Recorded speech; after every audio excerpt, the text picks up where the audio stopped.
Hello everybody, good morning, welcome to the United Stands. This is your latest Manchester United transfer news as Ugarte's price is set and it might not be a price Manchester United want to pay. Also, Fabrizio Romano is saying that Manchester United will sell Casemiro or Scott McTominay to allow Ugarte to join the club. We've got the latest on Amrabat as well. Also, interesting developments around Branthwaite and De Ligt and where we stand on that. Erik ten Hag has been talking about his frustrations at the start of this summer transfer window. Also want to get into the Ahmad versus Sancho debate, which is clearly something we were talking about at the start of the week and looks like it's something that's going to carry on as well. But look, let's start off. We had a show last night. We did the 8 o'clock show.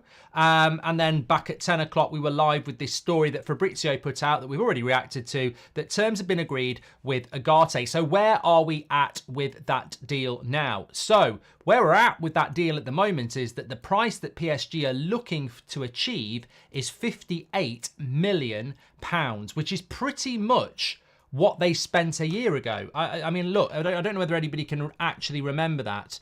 I'm just going to get the exact figure here. I had it last week for you. I think it was 60 million euros. League One champions signed Ugarte last summer from Sporting in exchange for a 60 million euro transfer fee. So they actually want more than they paid for him. Is that what we're saying here? So they want £58 million and yet they paid 60 million euros, which is definitely less than that. So I think with Ugarte, there's a bit of negotiating to go on here. And we will not, look, Man United are not going to overpay on a player like Ugarte from PSG when they're selling him a year after they bought him. It's obvious if you buy a new car and after a week you want to sell it, that there's something that's not quite right for you. It could still be a really good car, but you are selling it. If it was a great car, you wouldn't be selling it unless you've got an eye on a better car, in which case you might be selling it. But my point is, if Ugarte was the player they thought he was for 60 million euros, they wouldn't be selling him a year later. So £58 million, they can go whistle for that. I mean, I'm not opposed to £58 million being the final price with add-ons. As I've said before, I'd happily give them 40 and then another 18 in add-ons. That's absolutely fine. But we can't be giving £58 million update. It would be absolutely stupid. Mr. T says no intro. There's something about the live videos, mate, that don't catch the intro, but if you watch it back not live, it's always there. So I don't really get YouTube and live at the moment. It's a little bit weird, but apologies for that. Mike's a bit quiet. It's actually not. I tested it before we went live. Look, if you're going to be here just to mess about, can we get them blocked by the moderators? Because all this stuff gets checked and they think they're being funny and it's really boring. Morning, Mark. How vital do you think it is having Ashworth and co at the club this summer? Imagine it without them. Do you like Ugarte? Cheers from Tom Grant. And Zach Johnson, you're a legend. Welcome to the show. Thank you very much. I think that with regards to what Ashworth and co are doing at the club, I spoke about it last night. It's interesting what the quotes from Erik ten Hag are about, you know, how he was treated at the start of the summer, but we've moved on from that. And I think that having a structure above, as I was saying last night, I think if Jose Mourinho had had this, or Van Gaal had had this, then we might have had a very, very different story. Because I think that the things that are happening are allowing Erik ten Hag to just sit and focus on coaching. And if you're in Erik ten Hag's position at the moment, it must be absolutely fantastic. You know, you've had 2 years, you've won 2 trophies with no structure, you've kept your job, and now you're pre-season. And instead of going on pre-season with no signings, you're going on pre-season knowing that Xerxes is going to be there when you get back. Yoro's coming with you. Ugarte's probably going to be there when you get back. De Ligt's probably going to be there when you get back. But also, more importantly, we're getting rid of the crap. Fabrizio Romano this morning, let's just wrap this all into one story. So this is really interesting. Fabrizio Romano this morning, last night it actually was, but I saw it this morning. There's multiple stories going on at the moment, but basically Fabrizio said last night that Manchester United are going to sell either Scott McTominay or Casemiro to fund the Ugarte deal. So what we have there is a very, very clear line from Fabrizio. And remember I said this on the show last night, that Manchester United would be looking, keep an eye on Scott McTominay. I mean, I was literally getting that information last night. And then what's happened then is that it actually has come out from Fabrizio that it's Scott McTominay or Casemiro. And we know that Casemiro is a problematic player to move on at the moment, but we know that we've got bids from Scott McTominay, which we'll talk about in a moment. Paris Saint-Germain are prepared to let Ugarte leave with destination Man United as they want João Neves at all costs. After agreement, PSG talks are still ongoing with Benfica over fee. Man United and PSG also in talks over Ugarte fee. So there's a bit of a merry-go-round there, which I think many of us did predict would happen. And I think that, you know, that's not a surprise there. But let me find it here. Yeah, Man United this is from Fabrizio. Manchester United working on outgoings with Casemiro or Scott McTominay to make room for new midfielder. Ugarte keen on the move. There we go. So look, it's going to be Scott McTominay or it's going to be Casemiro who leaves. I don't want to do an either or on this. People are saying, can we do a poll? For me, it's both. I mean, actually, let's do a poll. It doesn't have to be either or.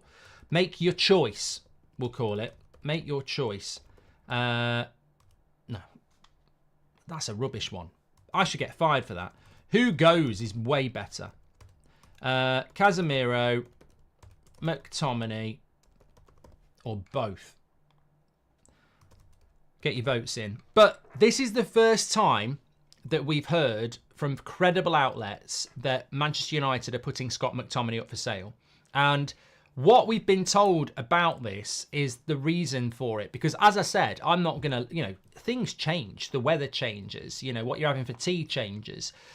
The channel changes when you're watching Cobra Kai and you think, what's happened there?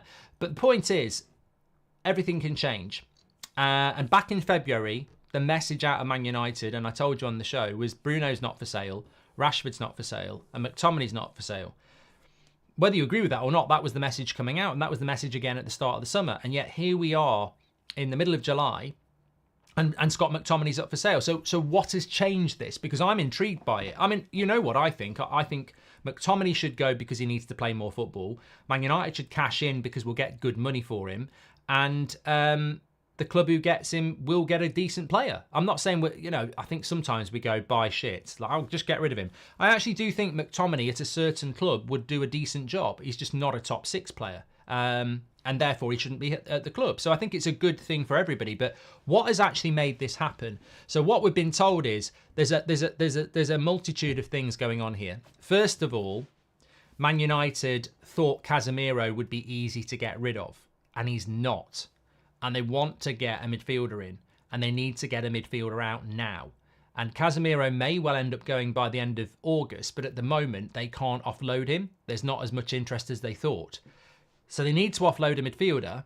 Eriksen doesn't really bring any money in. Donny's gone didn't bring any money in. So McTominay is the player that they can get good money for that's got a good value. So that's Man United's stance on it.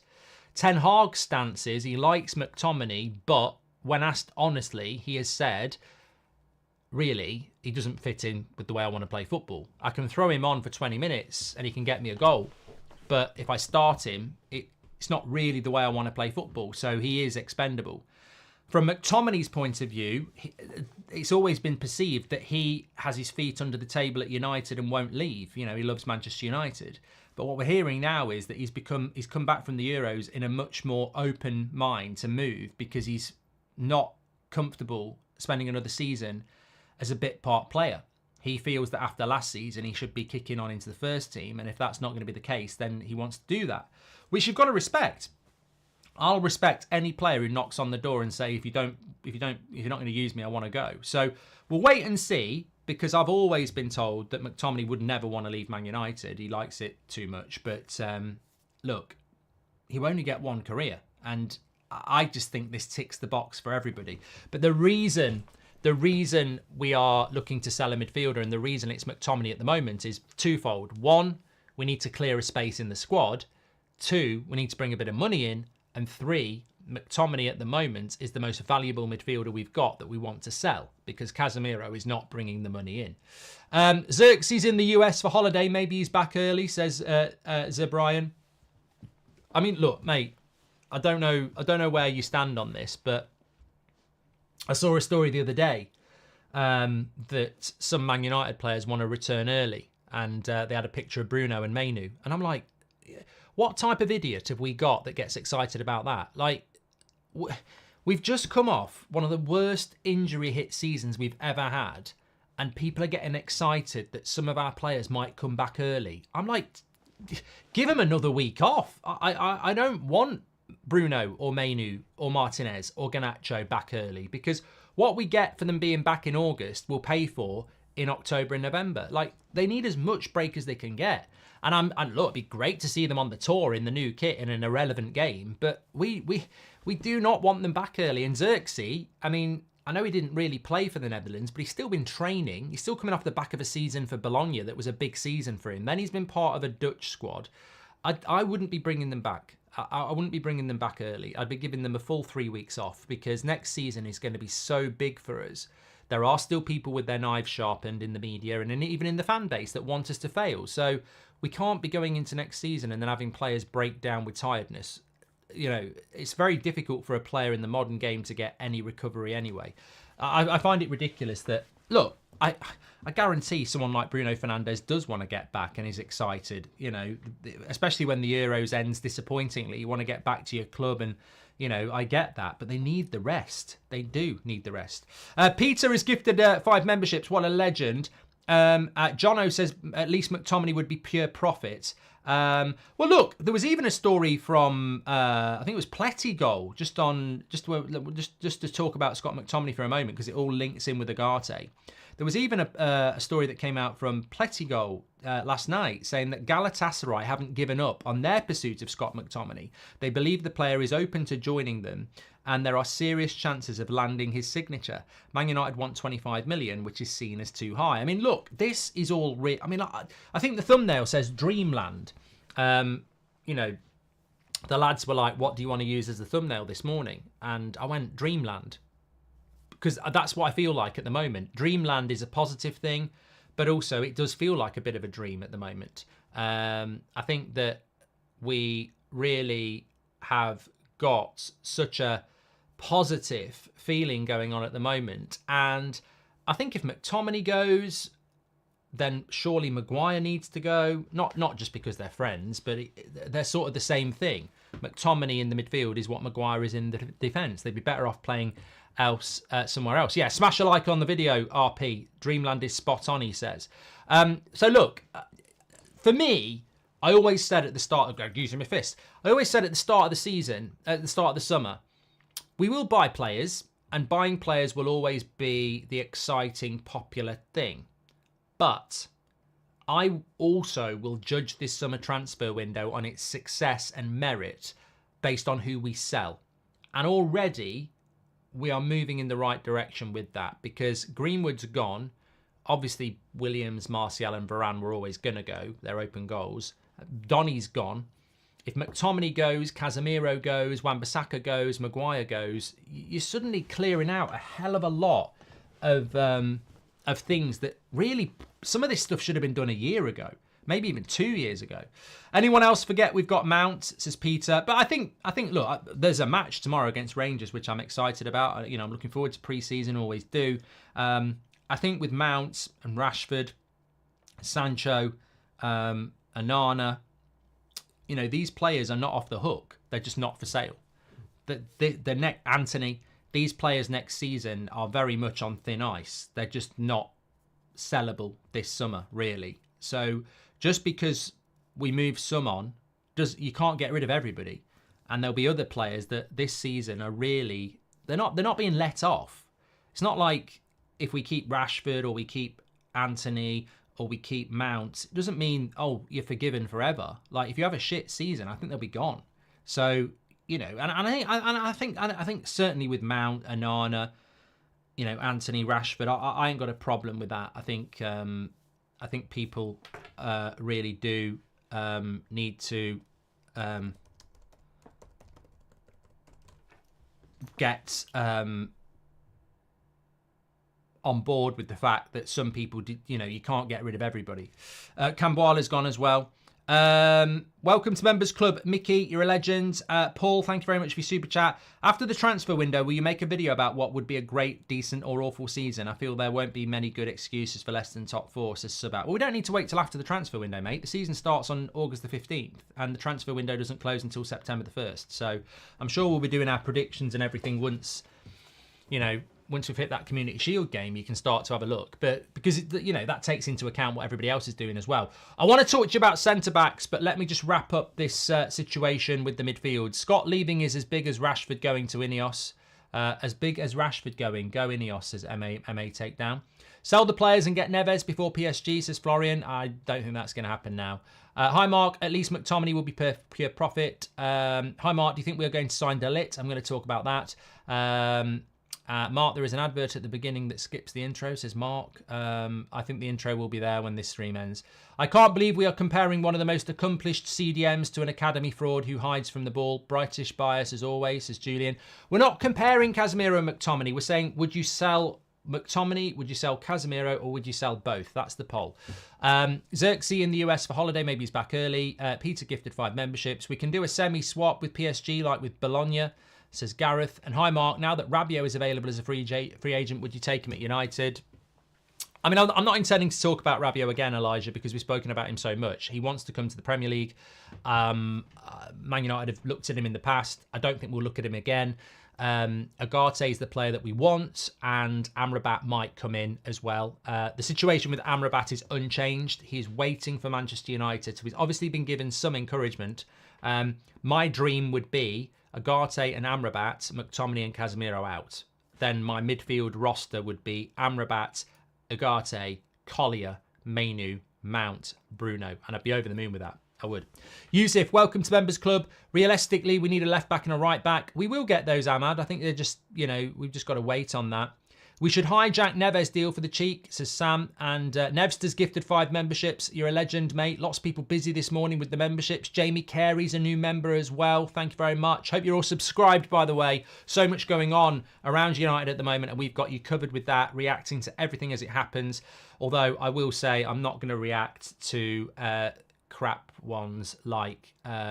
is there anybody that might leave that I wouldn't react? I wouldn't go live for Mabry leaving. Let me put it that way. I think Ericsson, yeah, we probably would. I don't know. Morning, Mark. How vital do you... I've done that one from Tom Grant as well. Right. So the situation with the midfield is that Man United have agreed personal terms with Ugarte. We're now working on a price with PSG, who apparently want 58 million, which is ridiculous considering they spent 52 million on him a year ago. How does that work? We've got to get that price down. So we might be in a period of negotiation. But remember, PSG want to get the João Neves deal done.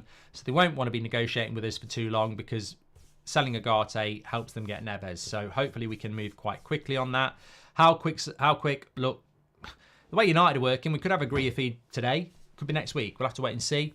I think with regards to the midfield, we need to get rid of somebody. It's looking like it's McTominay or Casemiro, according to Fabrizio. We know with Casemiro, the offers from Saudi Arabia are not what we thought, whereas with McTominay, we are getting offers. So maybe he will be the player that moves on, which I think would be absolutely incredible because it's a player that I think has needed to go for a very long time. I just don't understand what he offers Manchester United in relation to the way that he plays football. And also at his age, he should want to play first team football. So I think it would be beneficial to everybody, including the club he goes to. And I think he'd do well at a Fulham. I mean, there was talk about Spurs, but I think that's just paper talk. But I think at a Fulham, I think he'd do quite well. Do you see Collier playing much like this year like Kobe, says Ben? I think Collier will play a lot, Ben, if he's the chosen one. If he is the chosen one from Ten Hag to come through this season, then he will play a lot because Ten Hag has said it's not about having some token young player. This is about if you're part of the team, you're part of the team and you will be played. And there's plenty of opportunities to use Collier in the Carabao Cup, in the Europa League. So yeah, I think he will play. Hi Mark, hope you're okay. In all fairness, I've never seen Ugarte play. What would he bring to United, says Benjamin Canavan.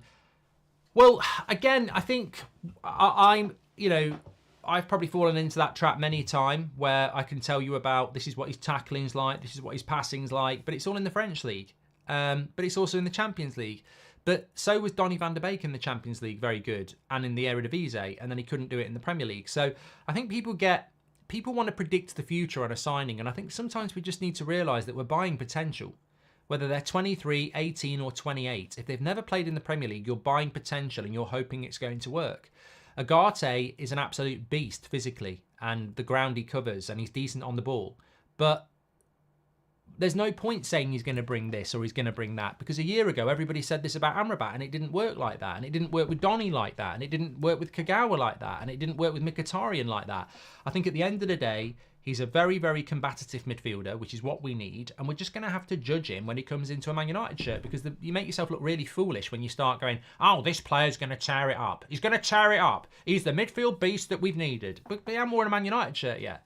He's a good signing. I'm excited about it. The same as Xerxes and Yoro. But I'm not going to tell you that Yoro, Xerxes and Ugarte are going to tear it up in the Premier League, because it feels like we've matured as a community as well. We used to talk about transfers in relation to the actual fee, whereas now we know that that fee will be spread out over years. So it doesn't necessarily mean that we've spent 120 million if we get Ugarte, Xerxes and Yoro. And I think with players, get them in, and then assess them in a Man United shirt. And that's certainly what I'm going to do.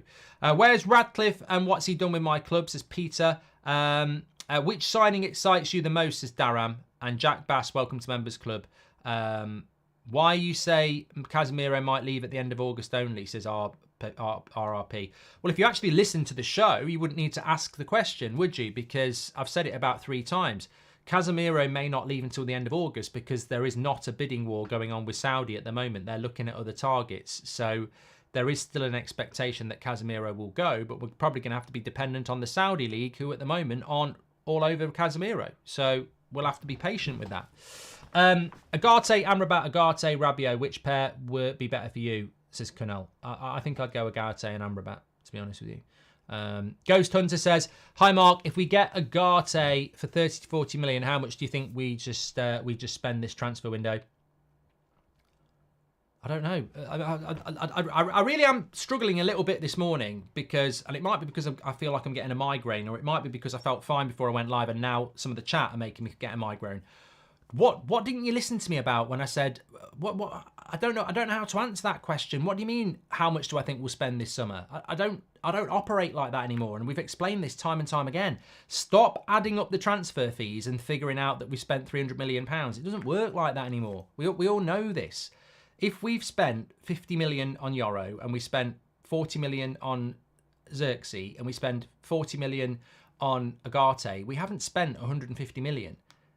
Because every deal now, as per Chelsea, you'll be paying 10 million for Xerxes in year 1. You'll be paying 12 million for Yoro in year 1. And we'll probably do the same with Ugarte. So I don't think it's worth adding up their fees anymore. I just think you've got to...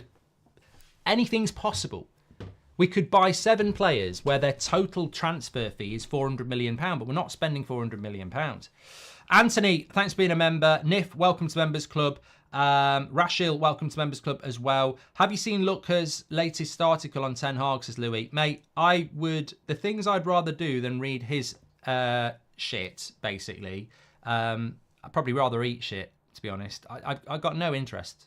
Well done. You deserve a medal if you want to read that sort of stuff on that particular website, because I just couldn't trust a word he said. Toxic. Yeah, just not interested, mate. And don't want to bring it in here, because at the end of the day, I think we all know that is just the opinion of somebody that was vile last season towards Ten Hag, and I don't think he's got the best interests of Man United at heart. Do you see Collier playing much this year? I've done that one. Right, somebody asked me who my dream signing would be this summer, which leads nicely onto the centre-back situation. So, De Ligt is the player that I really am getting most excited about now. Look, Yoro is exciting. Xerxes is exciting. Ugarte is in the position I want to bring somebody in. I wasn't even talking about De Ligt at the start of the summer, but I think now that United have made a play for him, it sort of sold me on it. I like his profile. I like his tenacity, leadership. I like the age. There's a lot to be said about De Ligt, and I see him as...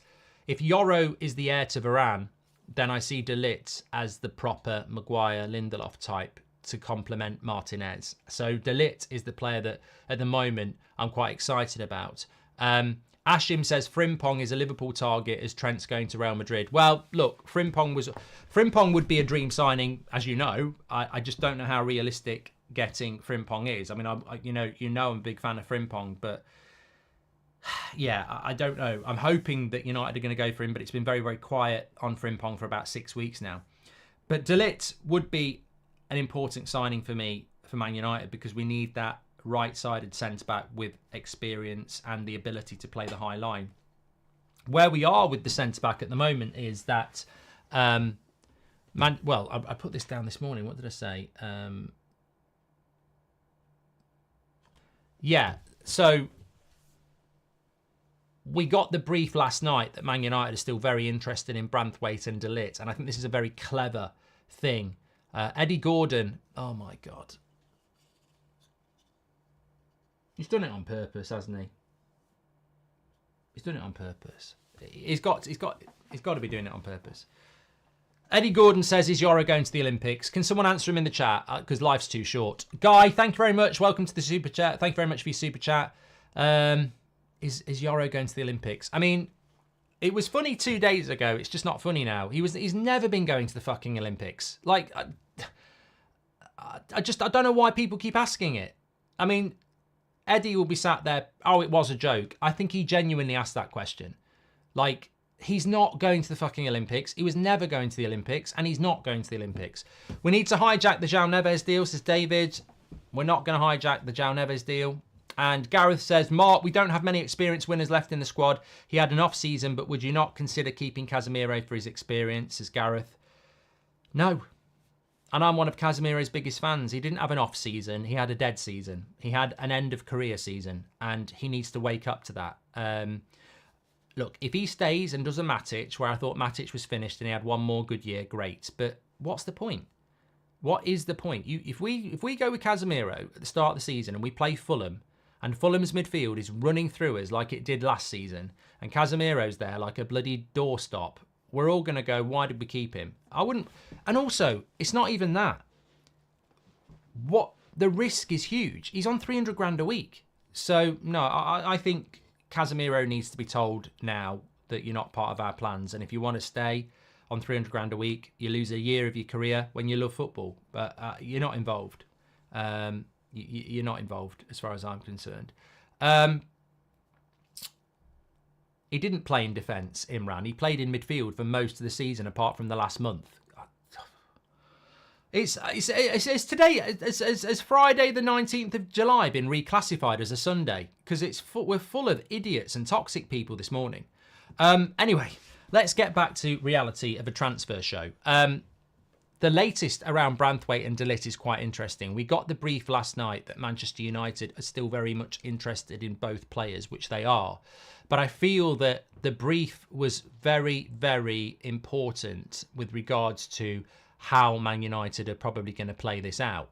Because United very much put it out there that they are interested in Ugarte. Sorry, not Ugarte. They are interested in De Ligt and Branthwaite, but only at the right price and only after they've removed other players. So I think with regards to Branthwaite, the deal is off because Man United are basically saying we want the player, but we already know that. We've bid twice and the personal terms were done. So I think with Branthwaite, United are sitting in a really comfortable position because they're going, we've got Yoro, we've got Xerxes, we're about to get Ugarte, and we will probably get De Ligt. And with Branthwaite, we do want him, but we're really quite relaxed. So if you want to do a deal, we'll do it, but you're gonna have to knock on our door. And Everton won't knock on the door because Everton are in a position where they've riled up their own fans so much about Branthwaite that if they come to Man United and say, okay, we'll do a deal for 50 million, they're going to make themselves look weak. So Everton have backed themselves into a corner with Branthwaite, and I think United are quite happy about it. Like the Branthwaite deal is basically off unless Everton knock on our door and say, let's do a reasonable deal. And they're not going to do that now. So effectively, the way I look at it is you've got Branthwaite and you've got De Ligt. Everton are effectively saying Branthwaite's not for sale, so we won't go back in. And they've backed themselves into that corner. But with De Ligt, he is for sale. Like, he wants to come to United, and Bayern Munich want to do a deal with us. So I still feel that De Ligt will happen, because Everton have, publicly played this game of we want this, we want that. They can't really come back from that, Everton. They'd look weak. So they can't really come back from that. Whereas Bayern want to sell De Ligt. They just want to get a good fee. So the best way of explaining it with Branthwaite and De Ligt is that Everton have completely screwed the opportunity of doing a deal. And you have to assume they don't want to do a deal. So see you later. Whereas Bayern, they want a good deal, but they also want to do a deal. So I think that De Ligt will happen. I don't see Branthwaite happening. And as I said, the sad thing would be if Branthwaite actually wants to come to Manchester United. And why wouldn't you want to come to Manchester United at the moment? I mean, the project becomes more exciting by the day. I mean, you can sell a project in June when you've not done anything. But if you look at the project now, Yoro's here, Xerxes here, Ugarte's on the way, you're coming in next, we're going to get this in, we're going to get this in. It's a really exciting and vibrant project. And United for me have almost just on that for a moment, United have done a really clever thing, because although we're into year 3 of a project with Ten Hag and we're Manchester United, it almost feels like Newcastle when they were taken over by Saudi, or Man City, or Liverpool when Klopp came in. It's being sold as, and is playing out like, a brand new project. Even though Ten Hag's going into year 3, there's so much about this that's being perceived as and taken on as like United are the club with momentum. I mean, Chelsea had it with Todd Boehly, didn't they, about a year ago, and they messed it up. But out of all, what I'm trying to say is, if you think of every Premier League club at the moment, which club in the Premier League has got the most vibrant, exciting project? Well, it's Manchester United. Villa and Spurs, Ange and Emery, they're going into year 2. Eddie Howe and Newcastle, they've been doing that for a while. Liverpool have got Arne Slot, but they've not really done anything around that, have they? It's still Klopp's squad. The Klopp shadow still seems to loom large. Man City and Pep, well, Arsenal and Arteta again. So Man United at the moment in the Premier League, and a lot of people want to play in the Premier League, are the most vibrant and vocal project out there. And I think if you are someone like a Branthwaite, why would you not want to be part of that? But we can't do anything more. So I think De Ligt will happen. I think Branthwaite's very difficult to do unless Everton knock on the door and say, okay, we will do something reasonable. But then they make themselves look weak. So I think Everton have backed themselves into a corner of their own. I presume it's what they want, where they keep Branthwaite. But I still think De Ligt will happen. Korshak says, signing De Ligt is essential after Ugarte. I hope we must sign him immediately. I feel he should start with Martinez against Fulham and integrate Yoro step by step, says Korshak.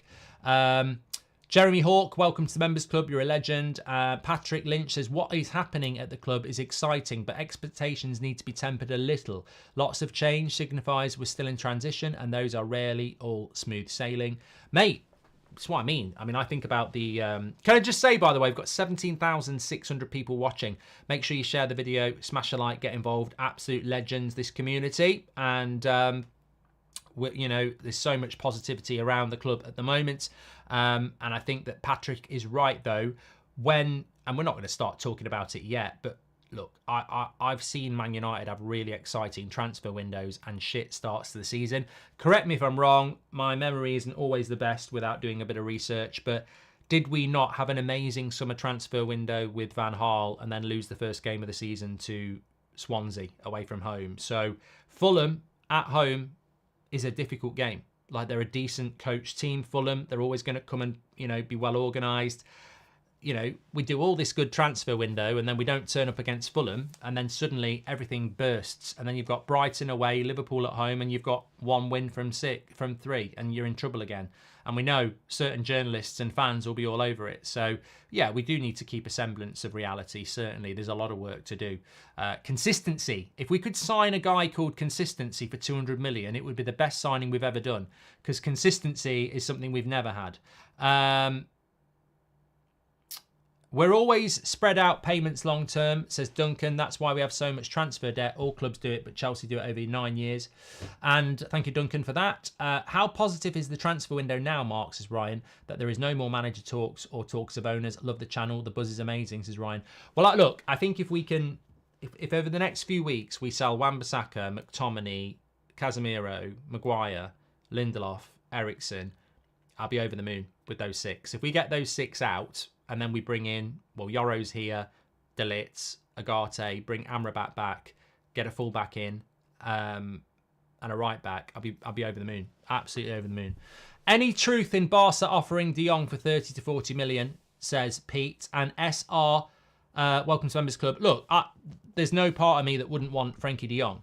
But, and I've said at some point, I'm absolutely convinced that we'll have a video with a thumbnail with Frankie De Jong on it. But for me, Frankie De Jong is what Schneider was, also Dutch, over a decade ago. It's the player that will never sign, that will always get linked to.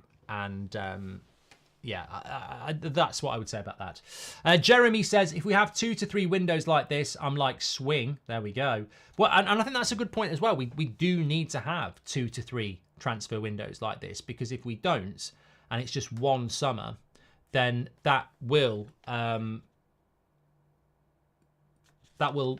potentially, you know, you've got to follow it up year after year after year. Although what we do want to do is we don't actually want to have a summer transfer window like this every year. You know, this is the foundations, isn't it? What you'd want to get to is a position that Man City are in, where, you know, in 2 years' time, Garnacho's 2 years better, Rasmus, Mainu, Collier, Yoro, Xerxes, you know, you pretty much got a stable 13, 14 players that you're really happy with. And then you're just adding 1 or 2 and removing 1 or 2. I'd love to be in that position where we only need to buy 1 or 2 and we only need to sell 1 or 2.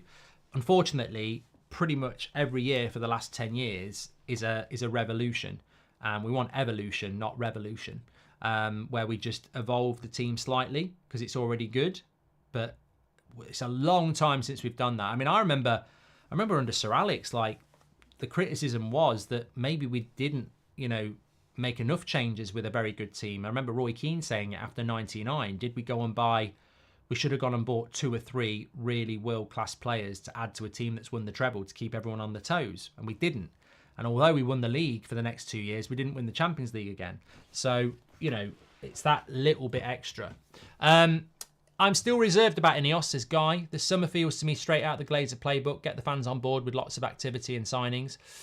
Yeah, well, Guy, I mean, look, certainly I'm not the sort of fan that just flip-flops and goes, oh, everything's great now. We still do need to, you know, judge everything as it happens. And, you know, great owners can become crap owners overnight. You know, in a year's time, if the Glazers are taking dividends out again, we should protest about that. That should never, ever, ever happen again. But you don't know, do you? You don't know. You've just got to judge it by the day. Kazim says, does the recent positivity increase your love, appetite for United Stand? Not the community itself, but doing all the content. Don't leave, says Kazim. Well, I love the transfer window, always have done. And I know I've mentioned it in the past, but I've always said I want to see, it's 10 years of the United Stand at Christmas. And that's a long time, and it's a long commitment, and it's a massive community. But I've never seen us win the league. And I would love to see Man United win the league, because that's, you know, I feel like it's like 10 seasons of Game of Thrones. I don't want it to become crap at the end. And we've never had, and I almost treat each season like a season of a TV show. And even last season, it was terrible, still ended well with an FA Cup. And there was lots of drama in there, wasn't there? You know, you think about the Rashford Belfast stuff, the Sancho. So even a crap season on paper can be a decent season in relation to, you know, the community. But imagine a Premier League, imagine the title winning season, like the ups and downs of that. I'd love to go through that. Mark, we don't have many experienced winners left in the squad. He had an off-seat. I've done that from Casemiro. Where do you think United will finish if we get the remaining signings we're linked with, says Razzler. Really, really difficult to predict that. I want to talk about Ahmad or Sancho, by the way. Really difficult to predict where Man United will finish at the moment. But I think it's not difficult to say where we should be looking to finish. We've got to get Champions League football next year. So it's not unfair to say that Man United should be finishing in the top 4. And actually, if I was Sir Jim Ratcliffe and I'm sat with Ten Hag and Ruud and Rennie, and I say, you've got to finish in the top 4, and they say, oh, I think that might be a bit difficult, I'd say, well, you're at the wrong club, lads, because I know we can't win the league, but we have got to win. We've got to win the Premier League. We've got to get in the Champions League. So I don't want to hear anyone saying we're going to win the league, because that's just thick people. That's nonsense. But we can get in the top 4. It'll be difficult because I would put Arsenal and Man City in the top 4 straight away, and then probably Liverpool, that based on their squad, and then really it's Man United, Chelsea, Newcastle, Spurs, Villa, and that's where we've got to be battling. And I tell you what, I'd love to win a trophy, whether it's the Europa League or not. I think Cancelo for fullback would be a great option, says Joe. I like Cancelo, but it's his personality. You know, we can't keep falling into that trap. We can't buy a player because you think they're good, even though there's a doubt about their personality. Now, what happened with Cancelo and Pep? What was that all about? I'd be looking at that. Whether we could do that deal or not. I mean, Cancelo, I really like him. I think he's a very good player. Are we over the predicted 6 for this window? I don't know what that is, Marco. Predicted 6. Don't know what that is. Who should we get? Delusional Unicorn says, who should we get to be a backup to Martinez since Everton shot themselves in the foot? I don't know, but I think we need a left-footed centre-back. We were talking about that last night. I don't really know. And George says, did we try and hijack Onana, or is it false news? Mate, I've never heard anything about Man United and Onana from Everton. I mean, apparently we tried to hijack Tosin to Chelsea as well. And I don't necessarily agree with these stories, if I'm being honest with you. Eddie says, is there any update on the right back position? Not at the moment, mate. Not at the moment. Wan-Bissaka will go, but there's nobody being mentioned. Hotometer, you can have a quick look at it. I don't know whether it needs another update, but that's how it looks at the moment. I mean, Nacho's a left-footed centre-back. We had a little bit of a poll running on here. Who goes? Casemiro, McTominay, or both? Well, I can tell you where we are at the moment is we've got Scott McTominay as 23%, Casemiro on 20%, but a landslide victory, 58%, is that both should go. So I think that is interesting, isn't it? That where we are as a fan base at the moment, or as a community, is that both should go. Which is where I would be. If I had to choose between Casemiro and McTominay, it would be McTominay. Even though I think Casemiro's a spent force in the Premier League, I'd still get rid of McTominay because of pure profits. And also Casemiro offers a little bit more. But yeah, both voted for by you there. And remember, both for sale. This is breaking news this morning. Fabrizio Romano says that Man United need to sell a midfielder, and it will either be Scott McTominay or Casemiro. So both are for sale. Will we end up selling both? Well, I guess we'll have to wait and see. I think one other poll I wanted to run this morning, by the way, was, and I think I know which way this one will go, but I think there's a few people in the fan base, maybe some of you, who are burying their head in the sand a little bit, because we've mentioned it a few times, and I read an article about this this morning as well, and we've spoken about it for a long time. So maybe they watched the show and then took it for an article. But it's very, very obvious to me that Ahmad and Sancho are vying for the same position in the squad, i.e., the winger that can push out Rashford or Garnacho, because Garnacho and Rashford will start the season. You know, absolutely. If Ten Hag has agreed to bring Sancho back, then 100% he's had chats with the board about getting the best out of Rashford. And he's always tried to get the best out of Rashford. So we will see Rashford starting against Fulham. He will be a starting player, and Garnacho will be the other one. That then leaves Anthony and Ahmad and Sancho as the winger that will be told, look, we're starting with Rashford and Garnacho, but if you play well, you'll get their spot. I don't know that is going to be appetising to either of those players, because, you know, Anthony will be there with a point to prove and he knows he can't go anywhere else. So he's going to be there, right, I'm ready to compete. Ahmad and Sancho will look at it and go, all right, I might be third choice, but I might be fifth choice. And if I'm fifth choice, I'm in a really, really bad position here.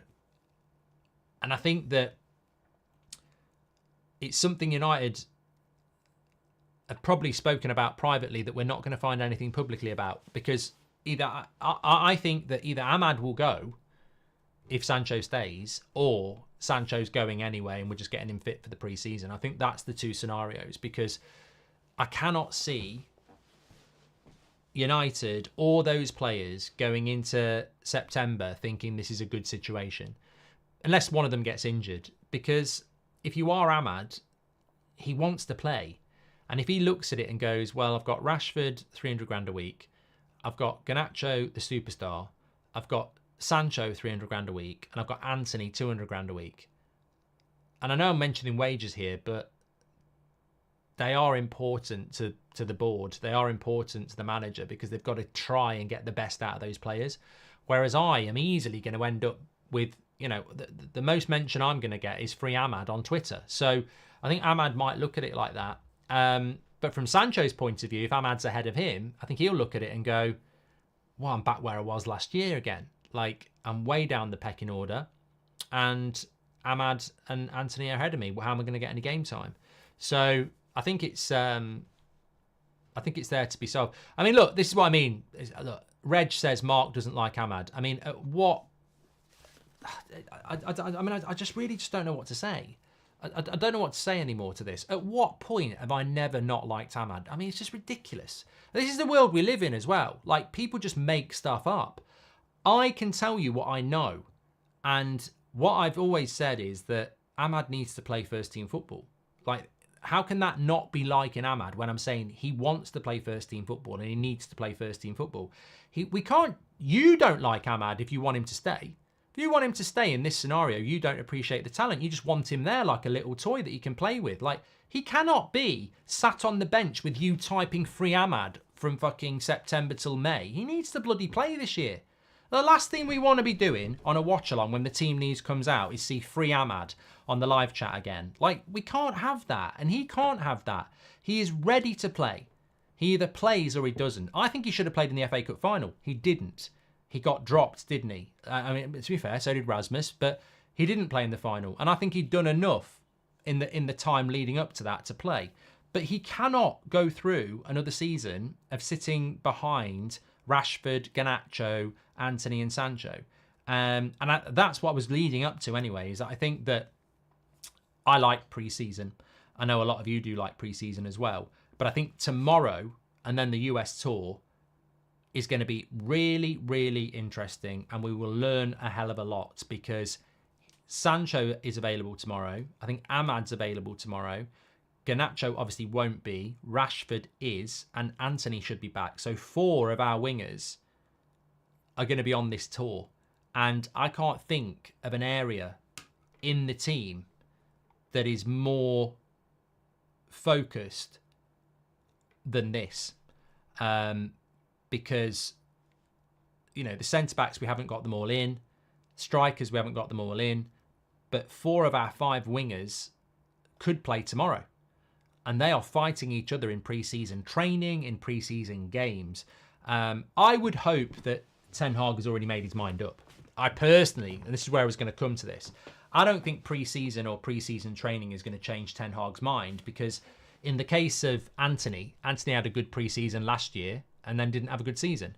Sancho had a good pre-season last year, and we know what happened there.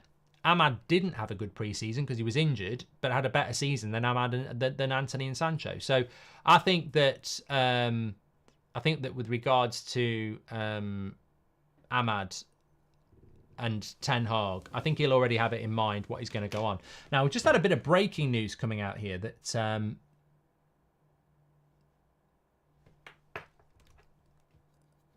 that Mark Ogden is saying that Anthony might be going on loan. look, I know, here we go. Manchester United will allow Anthony to leave on loan this summer if a club is prepared to cover his salary. That's from Mark Ogden. I mean, with all due respect, I'm going to try and be as respectful as possible here. There's problems with that. There's problems with this. We're getting a lot of this at the moment. And I'm not calling out Mark Ogden or the Manchester Evening News or anybody else, but a lot of journalists are doing the same thing at the moment. They're trying to get Romano and Ornstein type interaction off shit. Because I can do that. I can do that for you right now. I can do a story like Anthony right now. And it goes along the lines of, I just need to pick a player. Yeah, Manchester United are willing to loan Jadon Sancho this season if somebody's willing to cover his salary. But Jadon Sancho may well be part of Man United's squad because no one will cover his salary. So it's not that it's a lie. It's just a very logical story. If somebody came in and said, we will give Anthony 200 grand a week and take him on loan, then Man United would be stupid not to do it. But it's not going to happen. So it won't happen. And unfortunately, for a lot of journalists at the moment, and I've spoken to a couple, they're living on scraps because Romano and Ornstein have grabbed hold of the transfer window and just got the lot. Now, whether that's because the club have decided that's where they're going to put the information out and we're not going to give it to anybody else because of the behaviour last year, I don't know. But it's a stranglehold.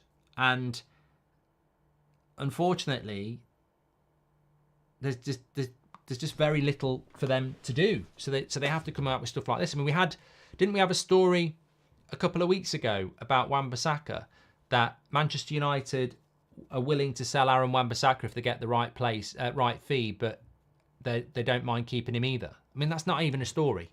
So if somebody offers money for a player, you might take it, but if they don't offer money for him, you're really happy he stays, and that's sort of where we are at that. So I don't see that Anthony story as anything revelationary, to be honest with you.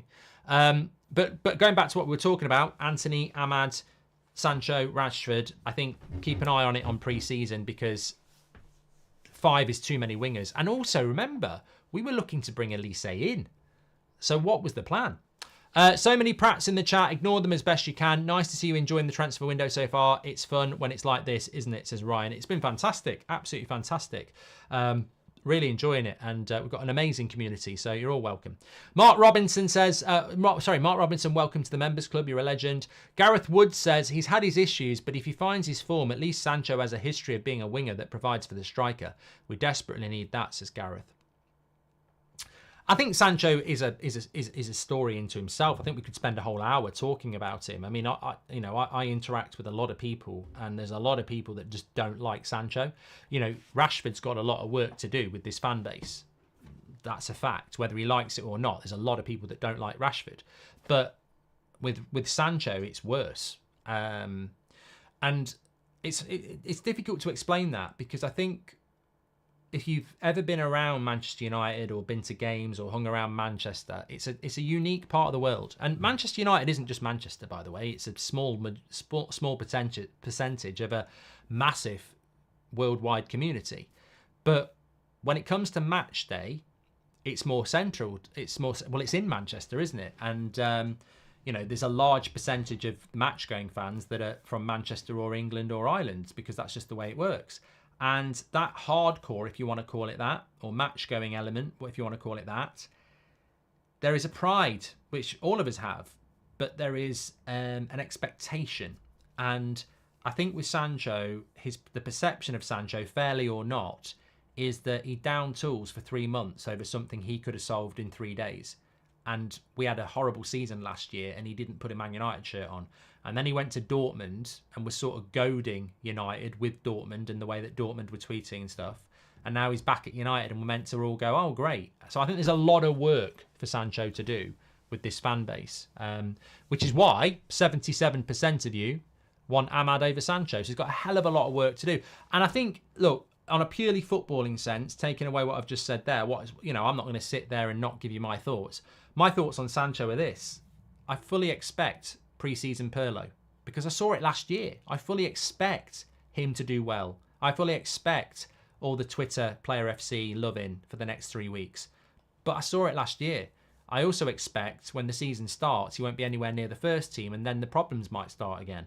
It's all fine and well when you've been on holiday to come back, get your shorts and t-shirt on, go to America, enjoy the buzz and everything like that, and, you know, take on a few farmers in a pre-season game. But when the going gets tough in September and October, and you've been late to training or you haven't put it in training and the problems resurface, that's when I think we'll find out whether he's changed or not. And it's whether United want to take that risk, because by the time you find out, the transfer window's closed. So I still think they'll be looking to move him on, but I don't know.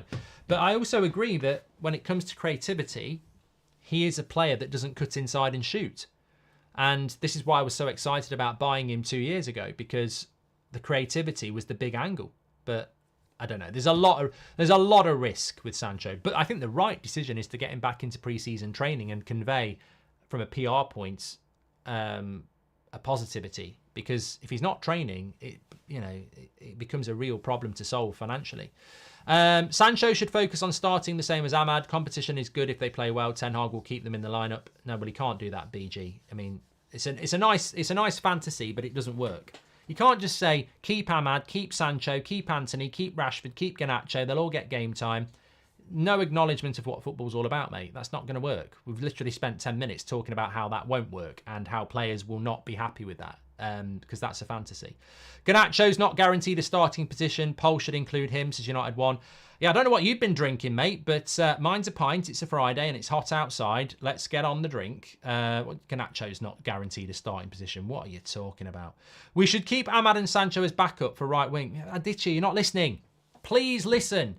These are human beings with ambitions. You can't just say, sit on the bench. That's the whole point we're talking about. They don't want to do it. They want to be involved. They want to play. And I tell you for free, Ahmad is not going to sit there on the bench for another season with free Ahmad on Twitter, not getting any game time. They're not going to do it. I agree, Aditya. I would like to do it if I was the manager. I'd love to look on the bench and have Ahmad and Sancho, but these are not robots. They're human beings with emotions, and they won't sit and do it. I hope we sell McTominay before Casemiro, because I have a feeling that if we sell Casemiro first, we would less likely do a deal for McTominay, says Stefano. And I think we will finish a comfortable third this year, says Tusha, and use that as a foundation for future years. Well, here's to that. I haven't seen Anthony in training at all yet. Can we read something into that, says Sakil? Yeah, I don't know who's available tomorrow. I was keeping an eye out whether Ten Hag was actually going to do a press conference. I don't know whether he is or he's not. I'll try and find that out for you. Anyway, look, we've overrun a little bit. But, well, that's because we're talking about a lot of stuff.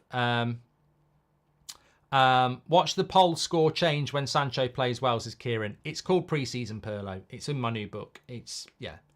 I just take a deep breath and ignore it. But when you predict it, it makes you feel even better. We will get that 100%. Whether Rashford, Sancho, Anthony, Ahmad, Mount, I'm trying to think who else might get it. This fan base over the next 2 weeks will start. I mean, can't remember last year. Sancho was going to be a number 10 after pre-season. People were saying that Sancho could be a number 10. And I was sat there going, it's great that you're excited, but he is never going to be a number 10. He's not physical enough. He doesn't work hard enough. He won't track back. Because people imagine Sancho as a number 10 when we've got 90% possession and we're camped on somebody's edge of their box. Well, that's never. A number 10 for Man United is in his own box, sprinting back and forward, helping out an overrun defence. And can you imagine Jadon Sancho doing that last year? Yeah, never happened. But this is what pre-season's all about. You get your pre-season Pirlo name on the back of the shirt and you pretend it's real life. It's a bubble. I'd be more happy seeing the channel get 1.9 million than Sancho stay. He's toxic, says Lee. Well, make sure you subscribe. We're getting very close. I think we're actually on 894 at the moment. So we're trying to get to 1.9 before the start of the season, so we can be pushing from 1.9 to 2 across the season.